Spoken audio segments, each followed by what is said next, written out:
Hi everyone, it's Microwave Sam. How are you doing? In this tutorial, I'll give a live demonstration of how to set up node.js and express.js. Now, if you don't know, node.js, I'll read off the wiki page, open source cross-platform runtime environment for server-side and network applications. And people like node.js because some people like it because it's in JavaScript, and some web developers are very in tune with JavaScript. And another reason is that it optimizes an application's throughput and scalability, meaning that it's pretty fast. And express.js is basically a node.js web application framework designed for building single-page, multi-page, and hybrid web applications. So back to the AWS website. Now you want to go to this link. I say this every time because I'm not really sure if this is your first tutorial with AWS. So you go to aws.amazon.com. If you don't have an account already, click this orange button, create a free account. And you should do so because you can get started with AWS for free. And there's a free tier, which is a year of micro instances. So, if you already do have an account, go sign in. Go underneath, sign in, and go to AWS Management Console. And sign in with your username and password. I'll just go ahead and sign in. Once I'm signed in, I always look at my location and make sure it is at the location that you live in. Since I live on the East Coast, I choose US East, North Virginia. You want to go over to the left side where you see EC2, Virtual Servers in the Cloud, and click on it. Once you are at the EC2 dashboard, you want to hit Running Instance.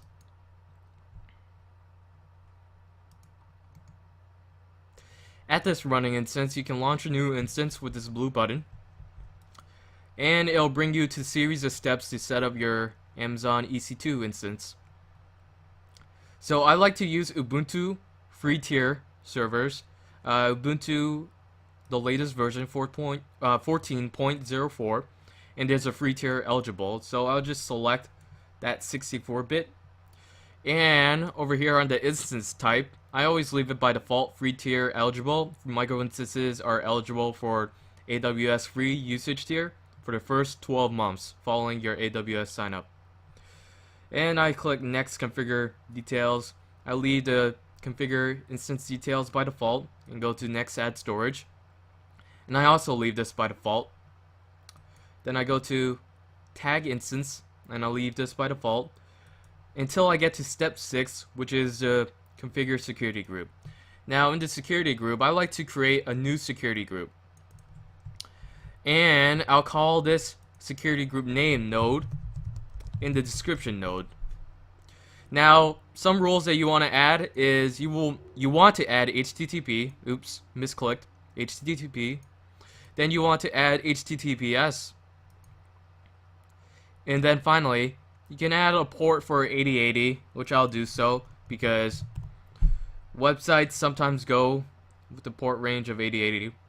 And finally, I want to add an extra rule for 9000 because I want to test that Node works with this 9000 port. So here are the 5 ports. 22 will be by default because that's for SSH. Then there will be 80, 443, 8080, and 9000. 80 is for HTTP, 443 is for HTTPS, and make sure that the source at the right side is anywhere. Then we can review and launch. Everything seems okay, so we'll launch it with this blue button at the bottom right. And we will choose a new key pair. Now these key pairs are basically a private key file used for SSH into our instance.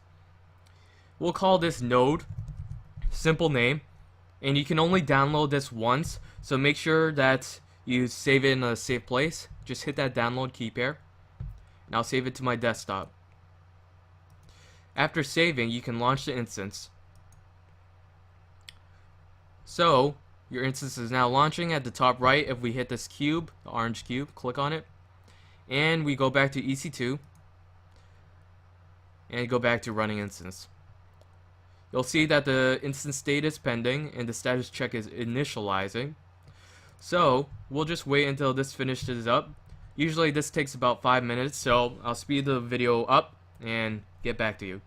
Well, the EC2 instance is up, so we can proceed. Now, I'm using Windows and I have Cygwin, or Cygwin, whatever you can call it, in my system variables so that I have POSIX on my command prompt. So once you're on the command prompt, you want to maneuver to your, what's it called, the PEM key file, the private key file. So I'm going to do an ls. I always repeat these commands and what they do, and I'm sorry if you already gone through them, but if you don't know, ls is to list the directory. cd is to change directory, right? So I'm going to cd, change directory, into my desktop. Right over here, zoom in, cd desktop. Now I'm going to do ls again to list all the contents, and I know that I saved it in my desktop, so I don't need to do anything. I don't need to scroll up and kind of find for it. So I can do SSH. SSH is secure shell, secure like the connection. And then -i, the -i flag is to select a private key file. And I'm gonna select the what do I call it? Node.pem, right? You can always press tab to autocomplete the word.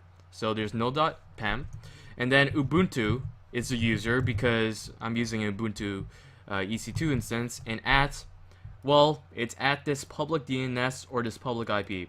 So if you look at the bottom right, if you select your EC2 instance, then it displays the public DNS or public IP. You can copy these, or copy one of them. Go back to the terminal, right click, edit, paste.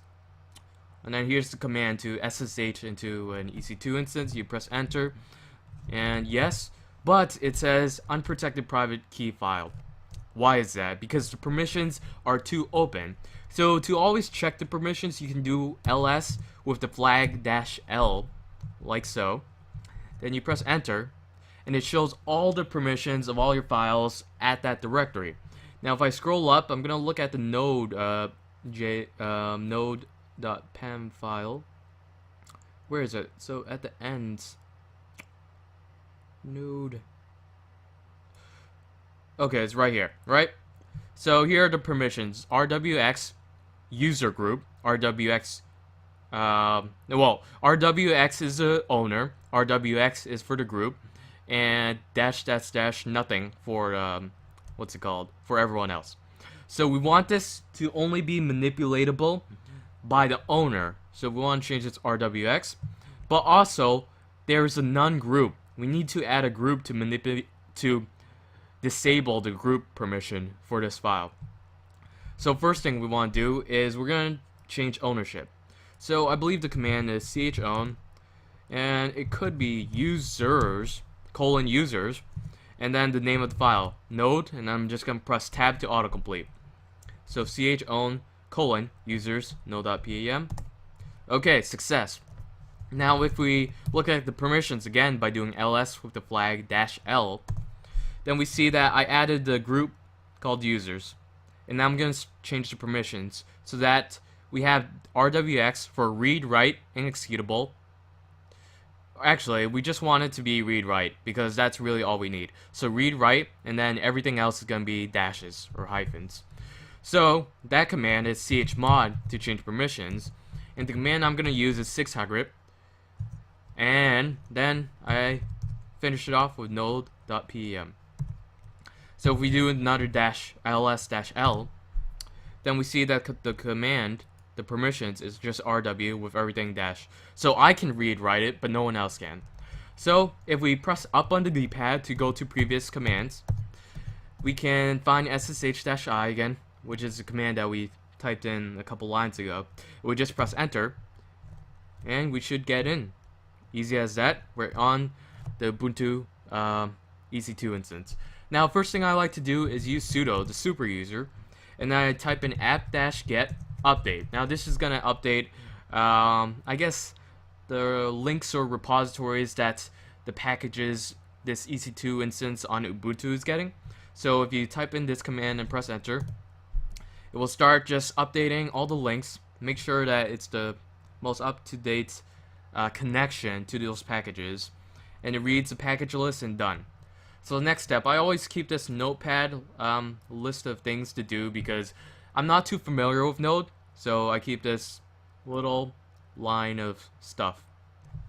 Second thing is to install the G, it's the G++ and the make, so that we can compile and make the Node package. So basically, we need these 3 packages over here to compile all of the material that we'll need for Node. So basically, you do another sudo apt-get install libssl-dev for the SSL library development, G++, and then the make. And then, after pressing enter, you can press yes to the prompt, and then installs everything. Now, while that's doing that, I'll just go to the nodejs website. So nodejs, gonna Google it, and nodejs is over here. The site is nodejs.org. I'll leave a link in the description, and we will get some downloads. So go to the download section. We want to get the source code, which is over here, and the packages are finally installed completely. Okay, once you're at the nodejs.org/download webpage, you can go down to source code, and it has this node-v and a bunch of numbers tar.gz file. And basically, what we're going to do is we're going to download it straight into our Ubuntu instance by doing copy link address. Right click and copy the link address, like so. Then go to your terminal. Then what you want to type in is wget, which is a command used to extract everything from a web page. Right click, edit, and then paste. And with this command, you will download it to your Ubuntu instance. So you just press enter. It downloads after, you can check by typing ls, then you can see it's in there. So to unzip this packed file, you want to type tar-xvf node whatever's after tab, and it auto completes, and you can extract unzip this file. Then you press enter, and it creates the directory for this new file. So press ls, and you see a new directory is created, which is right there. Then you can go into the directory. ls has a bunch of stuff in it, and to run this, what you want to do is you want to, first of all, /configure will run the binaries for this executable file. Then, after that's done, you can specify 2 ampersands to say do this after, right? So after /configure is done, then make it, and then after that's done, you want to do a sudo make install that node package. So you just press enter with these commands, and it does everything for you to configure and install this. So this might take a while, so I'll speed it up and get back to you. Once Node finishes installing itself, now you'll be just at the directory, nothing special, everything's just installed. You want to change directory / to go to the directory before this one. Then you ls, and you see that there's just a folder, the same place that we were in like 5 minutes ago. You want to create a new directory by typing make directory, or mkdir, and let's call this directory, which will be our workspace basically, test1. So you can change to that directory after you've made it. So cd test1. Then it's empty, right? Because we don't have anything in it. Now we're going to use a text editor called Vim. Vim is one of the popular text editors for POSIX, and we're going to call this file test1.js. So by using Vim and test1.js, we'll create the file at the same time. And we just press enter, and test1.js, new file. So to use Vim, if you're not familiar, I is to start editing this empty file. If you press I, you'll go into insert mode like you see at the bottom. And then you can start typing stuff inside. And to exit insert mode, you just press escape, which is usually at the top left of all keyboards, and then you'll exit it. Press I to go back to insert mode, and let us just type in our node instance initial setup. Here's a very skeleton code at the right side. I always forget these code, so I wrote it down right before I did this tutorial. So I'll type in var http because we're going to specify that require http. And then afterwards, we're going to write the port number, which is 9000. So port is 9000. Then we're going to create the server, HTTP, which we're just using the variable at the top. And create server. We're going to put the function in, the request dot listen port. And we're going to listen at port 9000. I chose 9000 to listen to because I want to set up a test port to make sure everything's working, node is working properly, before putting it to the regular port 80. So then, we're going to type in write the head, right? And we're going to specify the content type, which is text/plain. Then quote text/plain. And then we're going to write the end, which is just a little message that we're going to put in called hello world. And this /n, if you don't know, is just specifying a new line. So that should be it for the create server part. And then I always make sure that I'm listening to the log, which is always just good practice to just write some debugging lines. And I'm gonna listen. If it does work, if it's running, then it's gonna say listening on port 9000. And then to save this, you press escape to exit the insert mode. And then at the bottom, you write :x.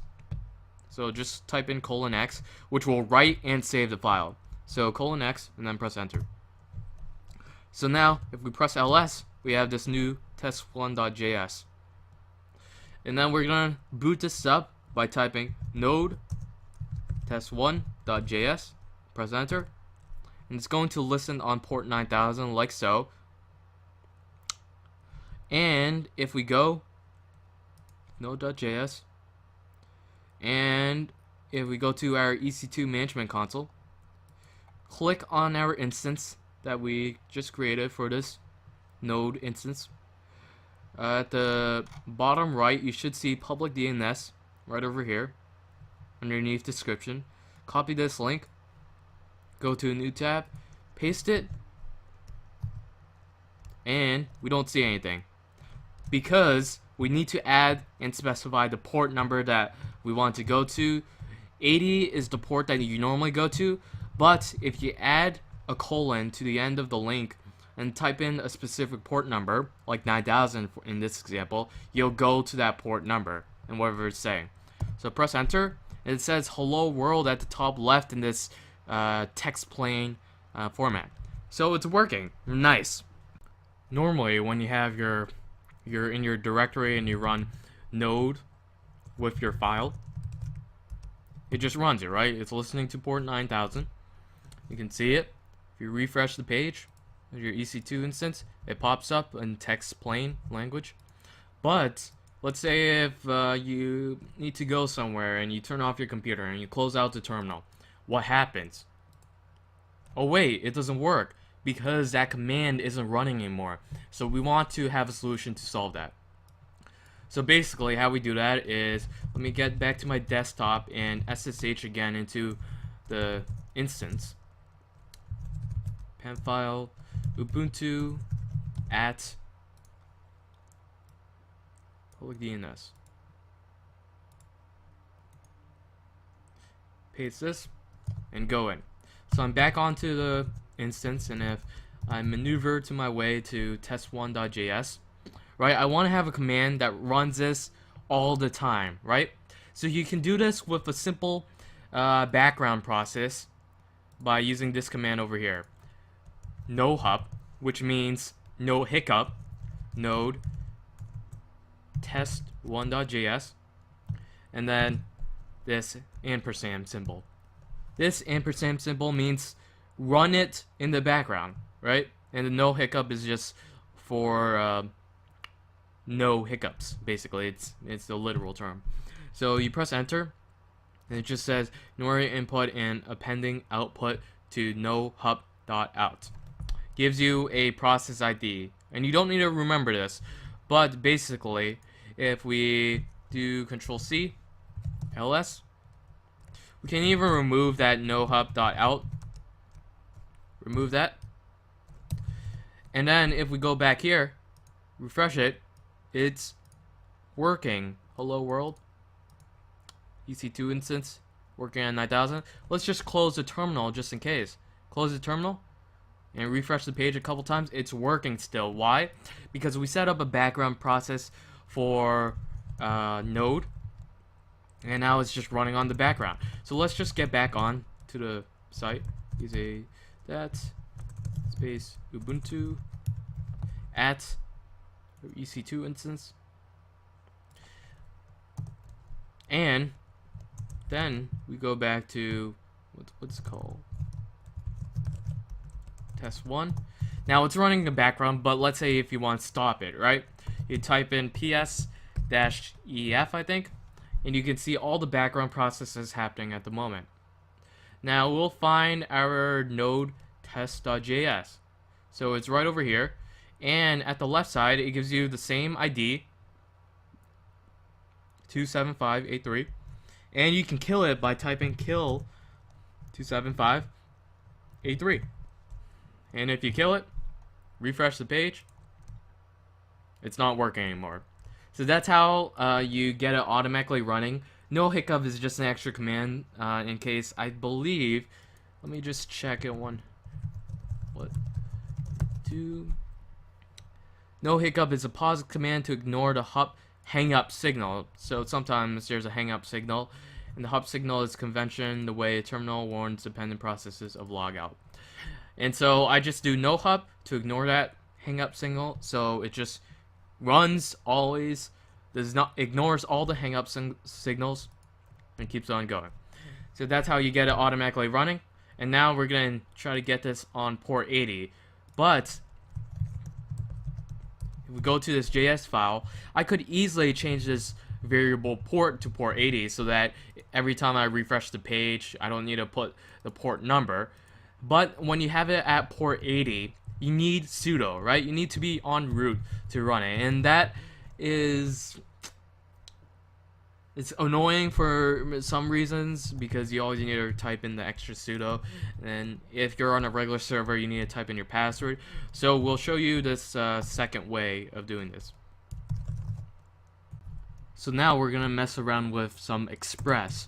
So first thing you want to do is, I am at this folder, the Ubuntu folder, and if you ever am unsure of where you are in the terminal, you can type pwd. It shows you where you are. So I'm in the home Ubuntu folder, and we are gonna get Express. We're gonna use the package npm, which is a node management, and then we're gonna install Express. Now Express is over here. And we can make a new directory called test2 to start using Express. So I just changed into that directory, and I'm going to use vim again to create a new file, test2.js, and I'm going to start using Express. So first thing is to type in some preliminary variables.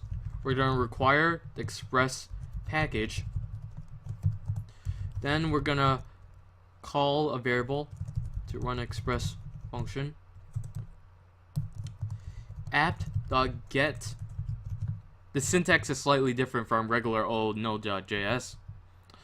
Slash distinguishes your directory area. So if you just go to a website, it will print out this message. But if we type in something like hi or hello, it will go, you will need to type that extra /hello to get to the page. So we will do that function request res parentheses res.send hello world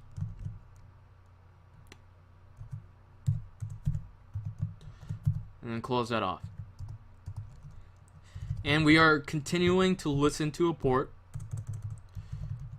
So we'll call it port 9000. And then we're going to listen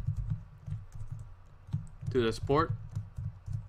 Console.log listening on port. And if we run this nodetest2.js and go back to port 9000, it will run. Now the reason this whole time I've been using port 9000 is it's because if we want to use port 80, you will need to be en route to use port 80. So if we go back into the test2.js and we run it in port 80, just change this port to port 80 and save, like so. Then if you do node test2.js, it'll say, oh, you're unhandled error, listen access. So you need to do sudo node